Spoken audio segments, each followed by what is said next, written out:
السلام عليكم ورحمة الله وبركاته. أهلا بكم في قناة الآية كروشيه. معاكم آية إبراهيم. النهاردة إن شاء الله هننفذ مع بعض لكلوك للأطفال بطريقة سهلة وبسيطة.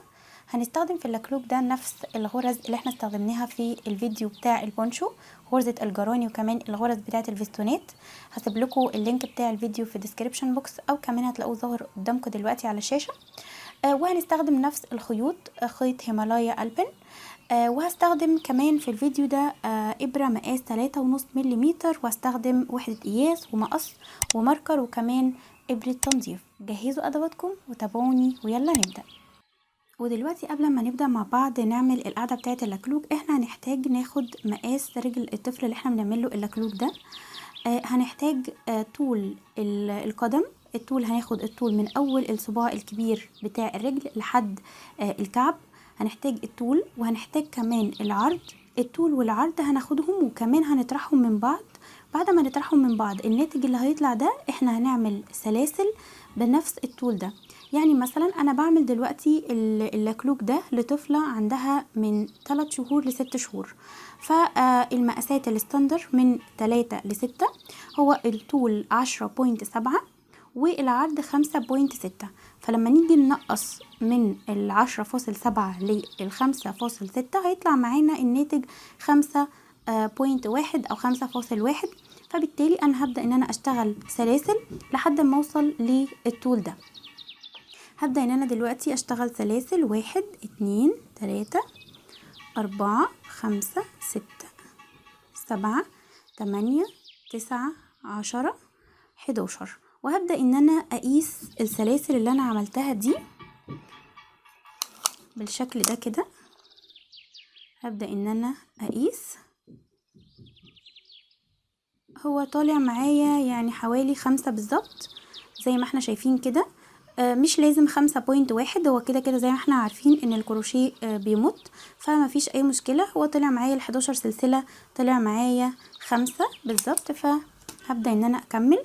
خلاص انا عملت 11 سلسلة، هبدأ بيهم القاعدة بتاعة اللكلوك.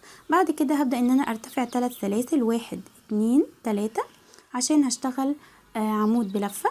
بعد كده هلف اللفة على الابرة بتاعتي وهدخل في اول سلسلة عندي بعد سلاسل ارتفاع، يعني هسيب 1 2 3. وفي رابع سلسلة عندي هدخل فيها وهعمل عمود. هطلع من حلقتين وبعدين حلقتين، هلف لفة تاني على الابرة وهدخل في نفس الغرزة وهعمل عمود تاني. في نفس الغرزة برضو هدخل وهعمل العمود رقم 3. تمام. بعد كده هشتغل في كل الغرز اللي عندي عمود برضو. 1 2 3 4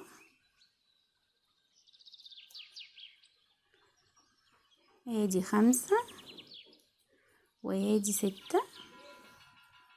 لحد ما نوصل لاخر غرزة عندنا.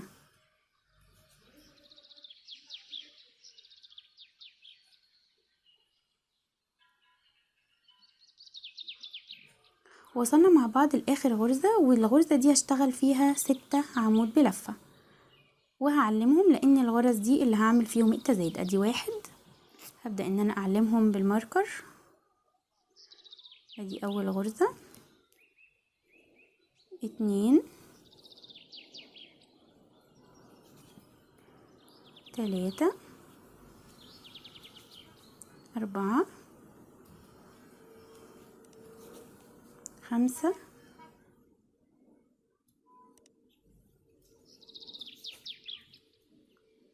وادي 6. وهعلم برضو اخر غرزة عندي انا اشتغلتها، وهكمل في الناحية المقابلة اللي اشتغلت فيهم.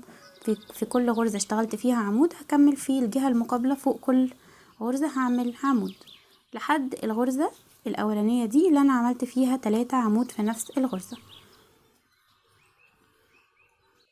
وصلت معاكم لاخر غرزة عندي في الدور، وهي دي الغرزة اللي انا كنت اشتغلت فيها في الاول 3 عمود بلفة. هبدأ ان انا اشتغل فيها كمان 3 عمود بلفة برضو. 1 2 3. وبعد كده هقفل في اول عمود انا اشتغلته. تمام، يبقى كده انا عملت 6 عمود بلفة في الاول و6 عمود بلفة هنا، وعلمت دول بماركر. هبدأ ان انا ارتفع، ده كده الدور التاني. هبدأ ان انا ارتفع بسلسلة، وهدخل في اول غرزة عندي هتقابلني وهعمل فيها 2 حشو، وتاني غرزة برضو هتقابلني هعمل فيها 2 حشو، وتالت غرزة هعمل فيها 2 حشو. يعني انا بعمل كده تزايد في كل غرزة 2 حشو. دول ال3 غرز العمود اللي انا كنت اشتغلت فيهم في الدور اللي قبله. بعد كده هعمل ايه؟ بعد كده اتبقى عندي 9 غرز لحد ما اوصل للماركر. ال9 غرز دول انا هشتغل فيهم في اول 4 هشتغل فيهم حشو، وفي الغرزة رقم 5 هشتغل فيهم نص عمود، وفي الأربعة الباقيين هشتغل فيهم عمود بلفة. هنبدأ مع بعض. أول غرزة حشو، تاني غرزة حشو، تالت غرزة حشو، رابع غرزة حشو، الغرزة رقم 5 هشتغلها نص عمود بالشكل ده كده، والأربع غرز الباقيين هشتغل فيهم عمود بلفة. ادي 2، ادي 3، وادي 4. بعد كده هشيل الماركر بتاعي وهشتغل فوق كل الغرز بتاعتي، هشتغل فيهم 2 عمود بلفة بالشكل ده كده. ادي كده عملت اول 2 عمود في الغرزة. هعلم اول غرزة عندي بالشكل ده كده، وهكمل الغرزة اللي بعديها 2 عمود برضو، بنعمل تزايد 2 عمود في نفس الغرزة بالشكل ده كده.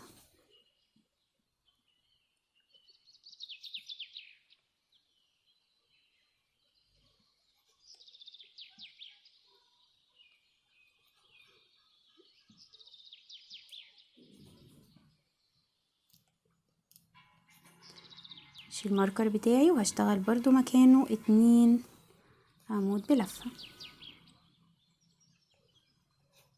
وهعلم. وبعد كده زي ما اشتغلت هنا بالظبط 4 عمود وبعدين نص عمود وبعدين 4 حشو، هكمل برضو في نفس الجهة المقابلة بنفس الطريقة. يبقى هعمل اول 4 عمود بلفة، 1 2 3 4. بعد كده هعمل رقم 5 دي هعملها نص عمود، وبعد كده الأربعة الباقيين هعمل فيهم حشو، 1 2 3، ادي 4. بعد كده اتبقى عندي 3 غرز. طبعا 3 غرز دول ده زي يعني ال3 المقابلين لل3 اللي انا كنت اشتغلتهم في اول الدور، فهبدأ ان انا هعمل فيهم تزايد 2 حشو في نفس الغرزة.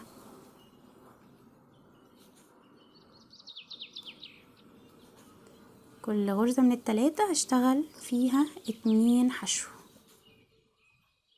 بالشكل ده كده. بعد كده هعمل ايه؟ بعد كده هقفل في اول غرزة عندي، هقفل بمنزلقة. تمام، زي ما احنا شايفين كده بدأ ياخد معانا الشكل بتاع القاعدة. بعد كده هرتفع بسلسلة وهشتغل في كل الغرز عندي نص عمود بدون اي تزايد لحد ما نوصل للماركر.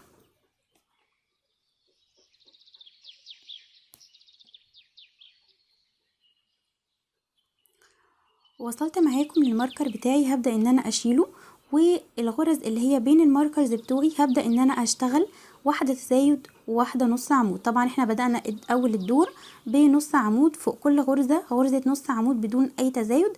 الغرز اللي هي بداية الماركر هبدأ ان انا اشتغل نص عمود وهعلمها، وبعدين تزايد نص عمود 2 في نفس الغرزة. يبقى واحدة نص عمود، غرزة فيها نص عمود، والغرزة فيها تزايد 2 نص عمود في نفس الغرزة.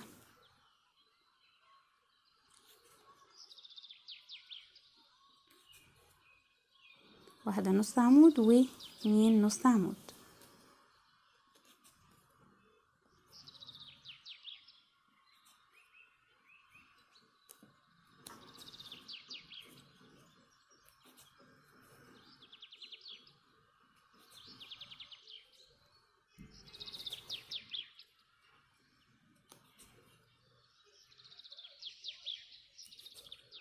واخر غرزة هعملها هي فيها التزايد، اشيل الماركر بتاعي وهعمل التزايد بنفس الطريقة كده. تمام. بعد كده هبدأ ان انا اكمل عادي خالص فوق كل غرزة حشو واحدة بدون اي تزايد ولا تناقص لحد نهاية الدور. وصلت معاكم لاخر غرزة عندي في الدور، هبدأ ان انا اعمل فيها نص عمود بالشكل ده كده، وهبدأ ان انا اقفل في اول غرزة عندي بمنزلقة عشان نبدأ ان احنا بس نقيس ونشوف احنا وصلنا لحد فين، وهل الطول ده هو الطول المناسب ولا هنشتغل دور كمان ونعمل فيه تزايد. هبدأ ان انا اقيس كده، نبدأ نقيس مع بعض ونشوف. ده كده الطول بتاع القاعدة بتاعتي، هو طلع معايا حوالي 10 يعني ونص تقريبا او و6 شرط. فبالنسبة دي انا ليا شايفة يعني انا كده بالنسبة لي ده مناسب الطول. نيجي نقيس مع بعض العرض، هو 5.5 تقريبا، وده برضو بالنسبة لي العرض ده مناسب للقاعدة. فانا هوقف خلاص كده، هو ده الدور الاخير خلاص اللي انا اشتغلته، مش هشتغل دور تاني. تمام. هبدأ ان انا افك اخر غرزة دي. تمام. عشان انا مش عايزة اقفلها بمنزلقة، هنقفلها بطريقة تانية دلوقتي. هقص الخيط بتاعي،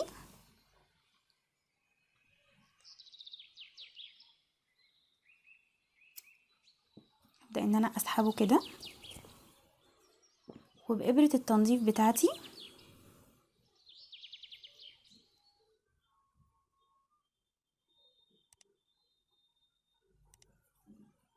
هبدأ ان انا اقفل بالطريقة دي، مش هقفل بمنزلقة. هسحب الخيط زي ما احنا عملنا، هسحبه كده وادخله تحت الحلقتين بالشكل ده كده، عشان انا عايزاه يعمل معايا زي شكل الفيستونات دي، او زي شكل الطبيعي للسلسلة او للغرزة. يعني هي بتبقى مكونة من حلقتين، وبعدين هقفل في الغرزة الخلفية بالشكل ده كده. تمام. شايفين قفل معايا زي كأنها غرزة بالظبط. وهبدأ ان انا قبل ما نبدأ مع بعض نوصل الخيط التاني، هبدأ ان انا اقسم كده بالشكل ده كده، وهدخل الابرة بتاعتي في الحلقة الخلفية. تمام. بالشكل ده كده، هو ده المنتصف، وليكن دي او دي مثلا في الحلقة الخلفية. وهبدأ ان انا هعمل عقدة وهسحب خيط،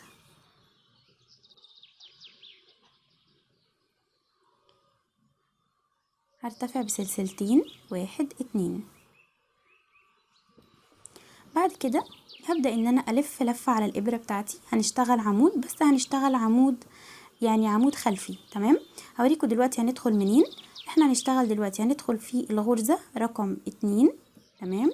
يعني تاني غرزة بعد اما دخلنا الخيط، هدخل كده وانا خلاص دخلت الابرة بتاعتي تحت الحلقتين، هدخل برضو تحت الحلقتين بالشكل ده كده، وهسحب خيط وهعمل عمود. تمام. بالشكل ده كده هلف لفة تاني وهدخل في الغرزة دي كده، وادخل في اللي بعديها على طول. تمام. كأني بعمل عمود خلفي. تمام. وهعمل عمود، هلف لفة على الابرة وهدخل في الغرزة دي اللي انا طلعت منها، والغرزة اللي بعديها. تمام. العمود اهو ورا الابرة، هسحب خيط وهطلع من حلقتين وبعدين حلقتين، هلف لفة تاني على الابرة وهدخل. ادي دخلت من الغرزة بتاعتي، هطلعها من الغرزة التانية في اهو ورا عمود اهو على الابرة، هسحب خيط وهعمل عمود بالشكل ده كده. هكمل بنفس الطريقة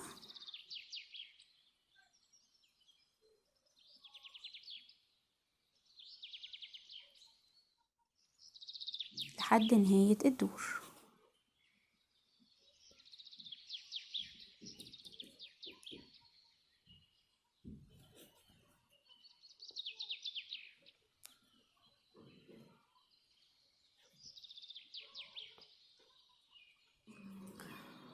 ورجعت لكم تاني، واتبقى عندي اخر غرزتين هبدأ ان انا اعملهم زي ما احنا عملنا فيه بقية الدور. بلف لفة على الإبرة وبدخل الإبرة بتاعتي تحت الحلقتين وبطلعها من الحلقتين اللي بعدهم على طول، بسحب خيط وبعمل عمود. تمام.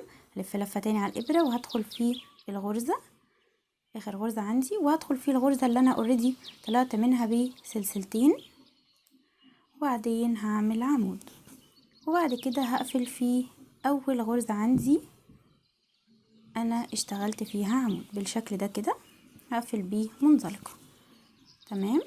دلوقتي هبدأ ان انا قبل ما ارتفع في الدور التاني هبدأ ان انا اوصل الخيط ده في ابرة التنظيف بتاعتي. هبدأ ان انا اوصل الخيط ده في ابرة التنظيف بالشكل ده كده، وهبدأ ان انا زي ما احنا شايفين كده كل اللي احنا اشتغلنا فيه ظاهر اللون التاني من تحت ما عدا الجزء ده. فبإبرة التنظيف وبخيط اللي انا بدأت بيه هبدأ ان انا ادخل من هنا كده من المكان اللي انا دخلت منه بالشكل ده، وهعمل نفس الطريقة نفس المنظر. ادخل الخيط في الغرزة اللي بعدها بالشكل ده كده، بحيث ان يبقى كله ماشي عندي نفس الطريقة. تمام. وبعد كده هبدأ ان انا اداري الخيط ده عادي خالص. ورجعت لكم تاني وخلاص. بعد ما داريت الخيط بتاعي هبدأ ان انا دلوقتي ارتفع الدور التاني. تمام. هبدأ ان انا ارتفع سلسلة وهدخل في الغرزة اللي بعديها على طول وهعمل نص عمود. احنا الدور ده هنبدأ ان احنا نعمل فيه تناقص، فهبدأ ان انا اشتغل فيه 15 غرزة. هعمل في اول 15 غرزة نص عمود، وبعد كده هبدأ ان انا اعمل التناقص. ادي 1 2 3 4 5 6 7 8 9 10 11 12 13 14 15. حابة اقول لكم ان قبل ما نعمل التناقص انا الدور اللي فات ده اللي انا عملت فيه كله عمود بلفة عادي خالص، الدور ده قفل معايا على 48 غرزة.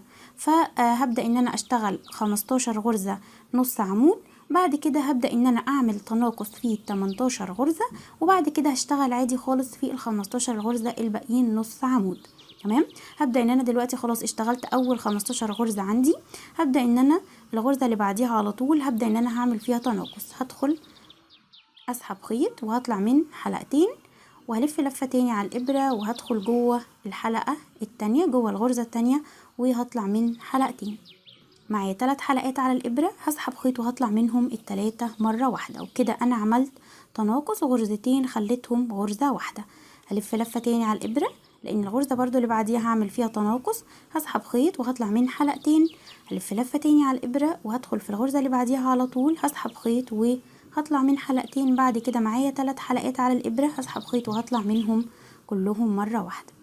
هكرر نفس الطريقة لحد ما يبقى معايا 9 تناقص. طبعا ال18 هعمل فيهم 18 غرزة هعمل فيهم تناقص، فيبقى معايا 9 تناقص بنفس الطريقة. دلوقتي هنعد التناقص اللي احنا عملناه. ادي 1 2 3 4 5 6 7 8. فاضل واحدة بس اللي هعمل فيها التناقص.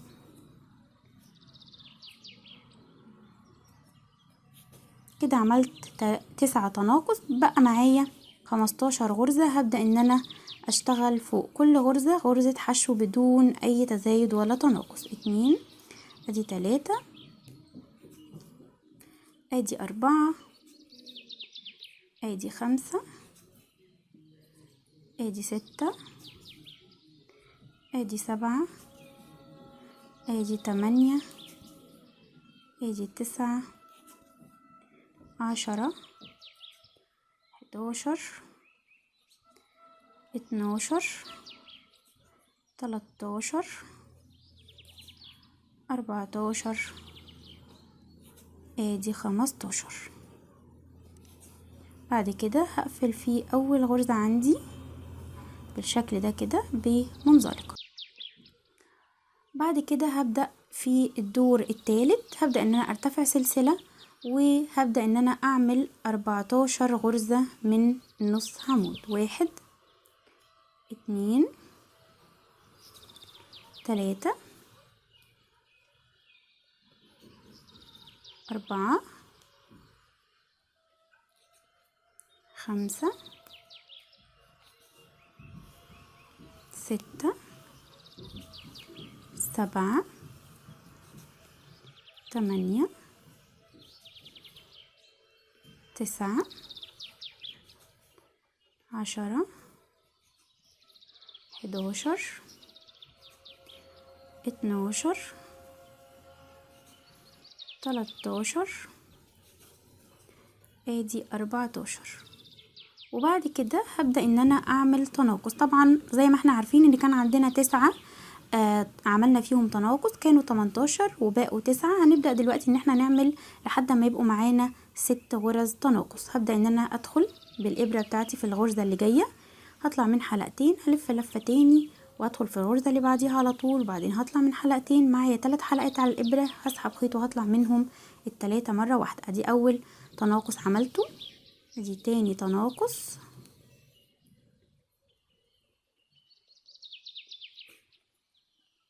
ادي تالت تناقص،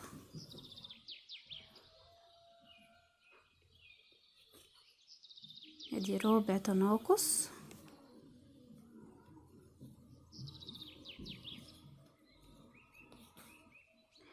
ادي الخامس،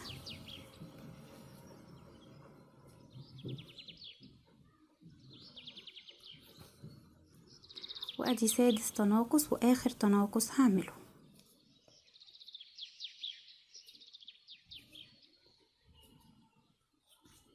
بعد كده هبدأ ان انا اشتغل في كل الغرز اللي جاية عندي، وهم هيبقوا 13 غرزة. هبدأ ان انا اعمل فوق كل غرزة عندي نص عمود. ادي 1 2 3 4 ادي 5 ادي 6 ادي 7 ادي 8 ادي 9 ادي 10 11 12 واخر غرزة وهي رقم 13. بعد كده هقفل بمنزلقة في اول غرزة عندي،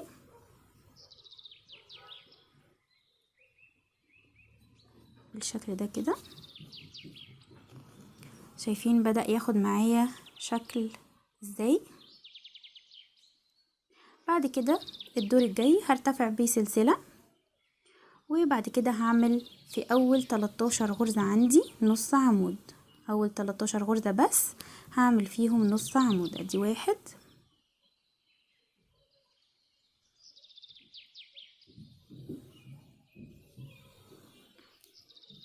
ادي 1 2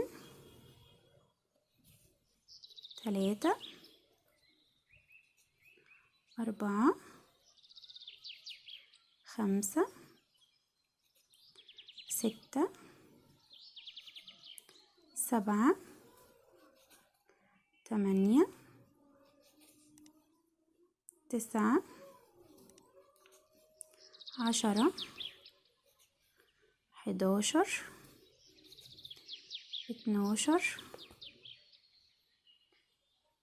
12 وادي 13. بعد كده هبدأ ان انا اعمل تناقص. طبعا ال6 تناقص اللي كانوا عندي هبدأ ان انا اعمل فيهم تناقص برضو لحد ما يبقوا 4 تناقص. ادي اول تناقص،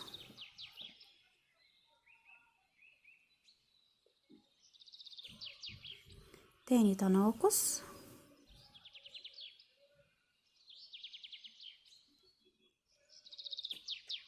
وادي تالت تناقص عندي،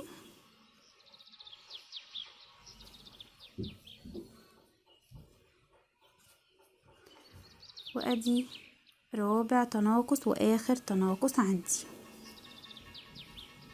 بالشكل ده كده. بعد كده هبدأ ان انا اشتغل في الغرز المتبقية عندي. فوق كل غرزة غرزة نص عمود، والغرز اللي باقية عندي دي هما 12 غرزة. ادي 1 2 3 4 5 6 7 8 9 10 11 واخر غرزة عندي وهي رقم 12. وبعد كده هقفل في اول غرزة عندي بمنزلقة بالشكل ده كده. وبقى معانا بالشكل ده كده.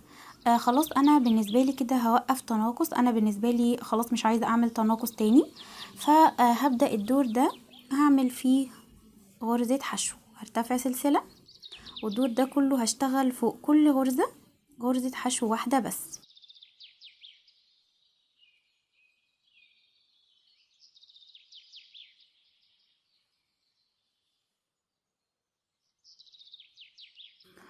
وصلت معاكم لاخر غرزه عندي في الدور، هبدا ان انا اعمل فيها غرزه حشو زي ما كملنا في بقيه الدور، وهقفل في اول غرزه عندي بمنزلقه. بعد كده هبدأ ان انا اشتغل كام دور من غرز الجراني. تمام، هبدأ ان انا ابني دور من غرز الجراني. هرتفع 1 2 3 4. ارتفعت 4 سلاسل، هسيب سلسلة وهدخل في الغرزة اللي بعديها على طول وهعمل عمود بلفة. برضو هدخل في الغرزة اللي بعديها على طول وهعمل عمود بلفة، برضو في اللي بعديها على طول وهعمل عمود بلفة. بعد كده ارتفع سلسلة وهسيب سلسلة تعويضا عنها من تحت وهدخل في اللي بعديها على طول وهعمل عمود. كده انا عملت فراغ، بعديها هكمل 2 عمود برضو في الغرزة اللي بعدهم. يعني انا بشتغل 3 عواميد، بعد كده سلسلة وبسيب غرزة من تحت، وبعد كده بشتغل 3 عواميد زي ما عملنا في البونشو بالظبط. بعد كده خدت سلسلة، هسيب غرزة من تحت وهدخل في الغرزة اللي بعديها على طول وهعمل عمود. ادخل برضو في اللي بعديها على طول وهعمل عمود.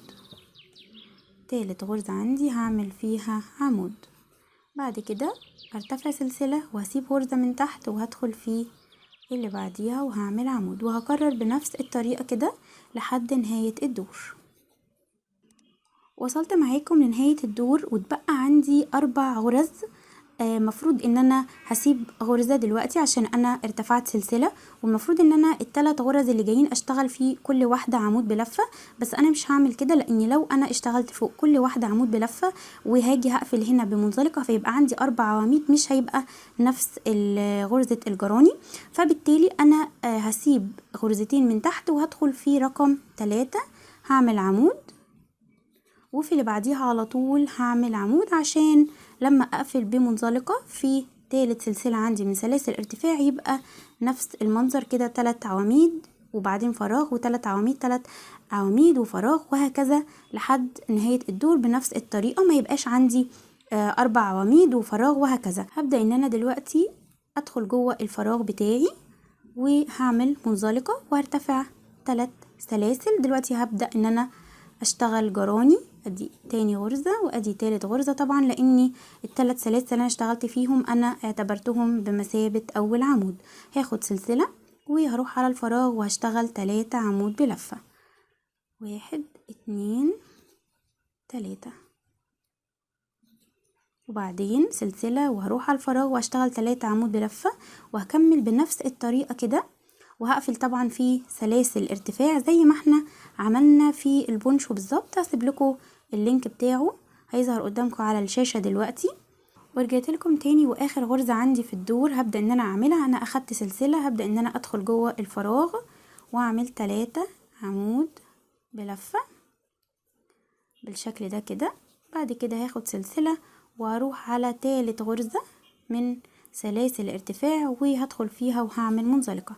هدخل في العمود اللي بعدها على طول وهعمل منزلقة برضو، وبرضو في العمود الرقم 3 هدخل وهعمل منزلقة، وجوه الفراغ هدخل وهعمل منزلقة. كده انا دخلت في الفراغ بتاعي. هبدأ ان انا ارتفع 3 سلاسل وهدخل جوه الفراغ وهعمل 2 عمود مع سلاسل ارتفاع، يبقى 3 عمود بلفة. وهكمل بنفس الطريقة كده لحد دورين، يعني انا هشتغل دورين كمان من الجراني. توتال الادوار هيبقى معايا من اول غرز الجراني ما اشتغلتها هيبقى 4 ادوار.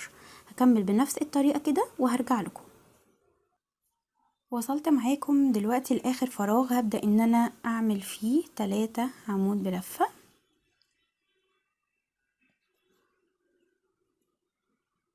وبعد كده هاخد سلسلة وهروح على 3 غرز بتوعي وهقفل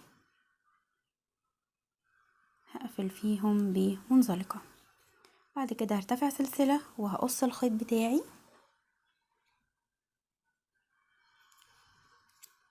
بالشكل ده كده، وهسحب الخيط بالشكل ده كده. بقى معانا زي ما احنا شايفين كده غرز الجراني، شايفين؟ ممكن لو انت حابه ان انت تخليه كده مفيش اي مشكله خالص، حابه تعملي من هنا فيونكه او ورده مفيش اي مشكله خالص برضو.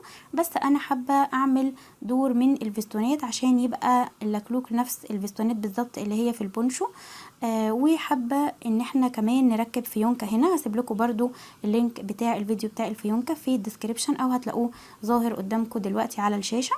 هنبدأ دلوقتي نعمل دور من الفستونات، واحنا حابين نعمل الدور من الفستونات ده هنعمله من الداخل، لاني طبعا هيتني بالشكل ده كده. فانا عايزة الفستونات هي اللي تبقى ظاهرة، تبقى معمولة بالوش بتاعها مش الظهر. فهبدأ ان انا ادخل جوه الفراغ ده، مثلا هعمل عقدة بالشكل ده كده وهدخل جوه الفراغ بالشكل ده. طبعا دول هنربطهم كده مع بعض بس عشان التأكيد بالشكل ده كده. هبدأ ان انا ارتفع 3 سلاسل وهبدأ ان انا هدخل جوه الفراغ ده بالشكل ده كده، وهعمل 3 عمود بلفة. طبعا السلاسل دي احنا اعتبرناها بمثابة اول عمود، ادي تاني عمود وادي تالت عمود بالشكل ده كده. بعد ما خلاص عملت تالت عمود هبدأ ان انا ارتفع 3 سلاسل، 1 2 3، وهقفل في اول سلسلة عندي بالشكل ده كده. تمام. وبعد كده هكمل جوه الفراغ بتاعي 3 عمود بلفة، 1 2 3. ناخد بالنا برضو ان احنا بنشتغل من ظهر الشغل، يعني انا بشتغل من جوه مش من بره، مش بشتغل من هنا، انا بشتغل من هنا لان الفستونات دي هتبقى متنية معايا بالشكل ده كده. هروح على الفراغ اللي جاي على طول وبرضو هكرر نفس الطريقة. هشتغل 3 عمود بلفة، ادي 2 ادي 3، وبعديها 3 سلاسل بالشكل ده كده، وهدخل في اول سلسلة عندي وهعمل حشو. وبعد كده هكمل برضو 3 عمود بلفة في نفس الفراغ، 2 ادي 3. بعد كده الفراغ اللي بعده هكرر نفس الطريقة بالظبط. وصلت معاكم دلوقتي لاخر فراغ، هبدأ ان انا اعمل فيه اخر فستون عندي، وهي 1 2 ادي 3 من 3 سلاسل، وبعدين حشو في اول سلسلة، وبعدين 3 عمود بلفة في نفس الفراغ بالشكل ده كده.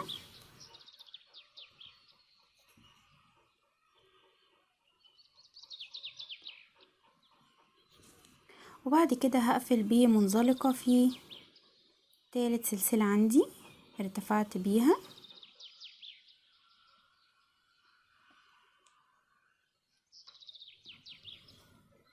بالشكل ده كده، هقفل بيه منزلقة. بعد كده هرتفع سلسلة وهقص الخيط بتاعي بالشكل ده كده. بقت معايا الفستونات بالشكل ده كده. طبعا هنتنيها كده وبقت معايا الفستونات بالشكل ده كده. طبعا الخيوط دي بتاعه التنظيف احنا هنداريها بإبرة التنظيف. احنا بالفعل دارينا كل الخيوط اللي من الداخل. ورجعت لكم تاني بعد ما خلاص نضفت الخيوط بتاعتي وكمان ركبت فيونكة زي ما انتوا شايفين كده، وبقى معايا اللكلوك بالشكل ده. وبكده نكون وصلنا لنهاية الفيديو بتاع النهاردة. اتمنى ان الفيديو يكون عجبكم، ولا عجبكم ما تنسوش تعملوا اشتراك او سبسكرايب، وكمان تعملوا لايك للفيديو وشير، وتسيبولي تحت الفيديو اقتراحاتكم واستفساراتكم وهرد عليها ان شاء الله. والسلام عليكم ورحمة الله وبركاته.